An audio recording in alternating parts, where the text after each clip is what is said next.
Embora não pareça, né, muito que a gente vive, aliás, muito que a gente entende como ofensa não é algo extremamente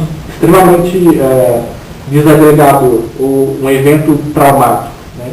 Pode ser uma coisa cotidiana. Muito do que eu li sempre faz esse lembrete, né? Que aquilo que a gente considera ofensa acontece no dia a dia com quem é mais próximo da gente. Não necessariamente tem que ser com um estranho, com alguém que acabou de te conhecer. Normalmente é aqueles que são amigos, colegas de trabalho e familiares que são os agentes da ofensa. Né? E aí, em alguns contextos, perdoar pode não ser muito interessante.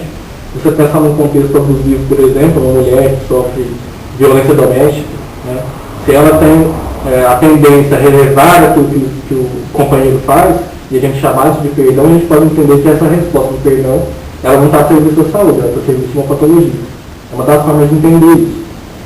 Outra coisa, por que estudar perdão e personalidade na extensão dos esquemas adaptativos que eu já expliquei?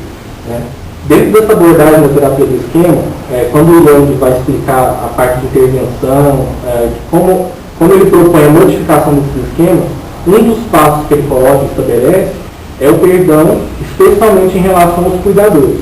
Porque, como eu disse, os esquemas são formados na infância em função de necessidades não satisfeitas pelos provedores, ou por aqueles que deveriam cuidar e não cuidam da criança.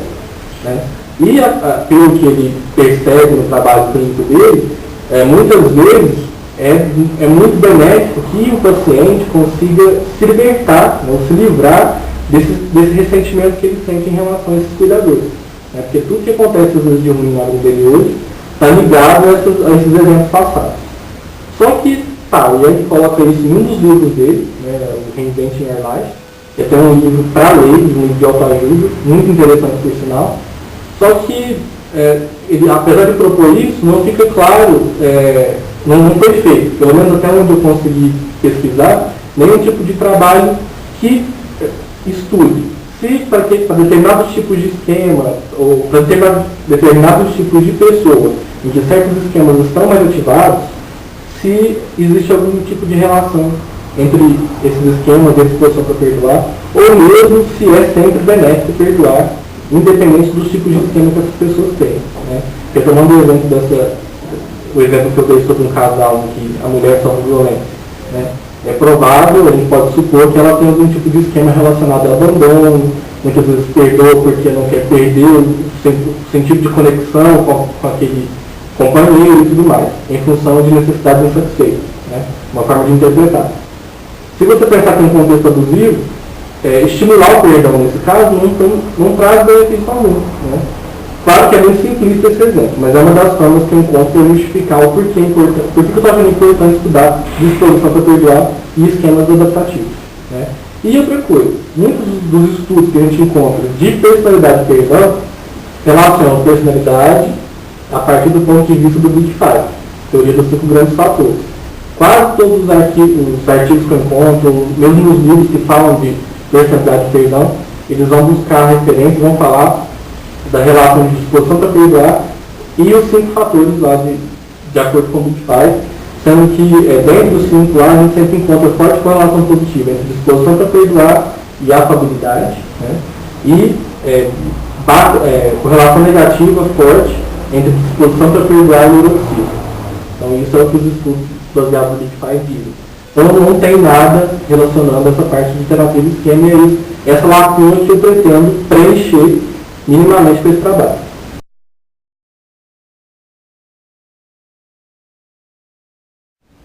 E em termos de metodologia, eu pretendo fazer um trabalho, como eu disse, um estudo correlacional, então eu vou utilizar questionários, na verdade são 3 questionários. Um avalia a disposição para perdoar, que é o inventário de perdão em Wright, né, que foi, inclusive, já foi validado pela população brasileira pelo professor Júlio Ritt, da Universidade da Paraíba. Entrei em contato com ele dispôs do inventário para que eu utilizasse. E esse inventário é interessante para mim por quê também? Como eu disse, eu tenho interesse na área de TCC. E para quem estuda a área, sabe que a gente considera muito, como eu disse, a gente considera como percepção influencia na maneira como a gente reage àquilo que acontece com a gente. Reage em termos de comportamento, né, e em termos de estados emocionais, em termos de sentimento. A escala é interessante porque ela é dividida nesses aspectos. Ela é composta de 65 itens, e desses 65, 60 são itens que avaliam a disposição para cuidar de que maneira. Divididos em 3 blocos, em que cada um avalia os pensamentos que você tem em relação ao ofensor, os sentimentos que você tem em relação a ele, e os tipos de comportamento que você tem, ou que você normalmente lança mão quando você está em interação com ele.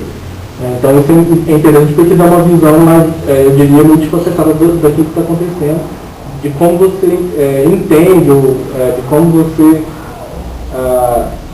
você compreende a ofensa, e se você pensa em perdoar ou não, e por que é mais fácil perdoar ou por que é mais difícil. Dá para você entender de acordo com esses 3 domínios: comportamento, sentimento e pensamento, que ele chama de julgamento na escala. Uma outra escala que eu vou utilizar é o questionário de esquemas do Yang, de forma reduzida, né, que são 75 itens, também já foi. Alguns dos esquemas, na verdade são 18, essa escala avalia 15 dos 18 esquemas que Yang propõe, mas já foi validada também pela população brasileira. Né.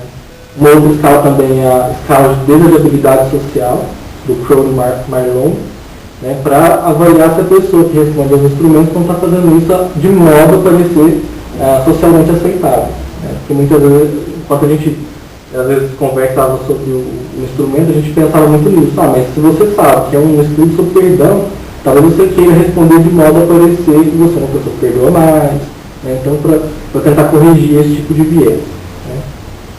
E essa é a parte de questionário, né, da minha metodologia. E a gente pensou também em utilizar uma entrevista estruturada, a fim de entender um pouco também que tipo de crença que embasa a decisão dessas pessoas de perdoar. No momento, meu projeto se encontra em via de qualificação, né, e espero que no mais tardar até março de 2011, que é quando termino o mestrado, eu tenha aí alguns dados, né, aliás, os dados, com as conclusões que vão ser tecidas em cima desses dados junto com a teoria, para estar falando para vocês também o que eu descobri, se coisas muito novas ou não, se é aquilo que a teoria já diz, ou se é alguma coisa que contradiz o que a teoria fala. É isso. Se alguém que está vendo esse vídeo se interessar pelo tema, basta entrar em contato com o blog ou pelo e-mail que deve aparecer na planilha.